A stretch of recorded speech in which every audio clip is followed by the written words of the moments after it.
बाजी जी, आप अपने दौर की बड़ी मायनाज और बड़ी कामयाब हीरोइन रही हैं। अब जो नई हीरोइंस हैं और आप जो टाइम गुजार चुके हैं, क्या फर्क क्या महसूस करती हैं उनमें और इनमें?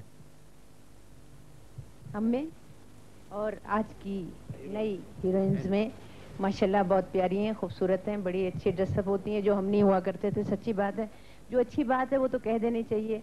हम अच्छा ड्रेसअप नहीं होते थे, ये बहुत अच्छी ड्रेसअप होती हैं। हमें जेलसी नहीं थी, इनमें जेलसी है।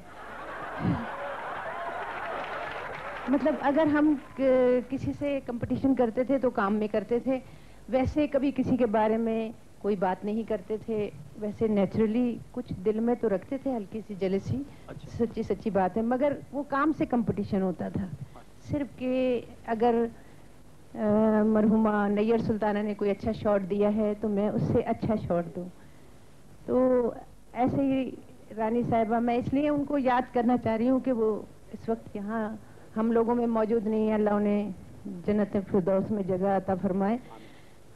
अभी जो साथी अदाकारा मेरी थी बहार बेगम, जिनसे आप गुफ्तगू कर चुके हैं, बहरहाल मुख्तसर सी बात करूंगी कि सभी हीरोइनें, सभी आर्टिस्टें अच्छी हैं और अब अच्छा है, मेहनत से भी काम कर रही हैं।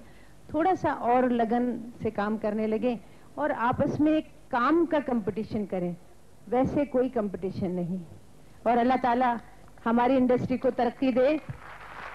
Thank you. अल्लाह आपको बहुत जिंदगी दे। मैं तो कहता हूँ दुनिया में अल्लाह ताला उन लोगों को जरूर लंबी उम्र दे जो किसी को नुकसान नहीं पहुंचाते, जो इंसानों को नुकसान नहीं पहुंचाते, और आप उनमें से एक हैं। मैं आपका मशकूर हूं कि आप यहाँ तशरीफ लाई।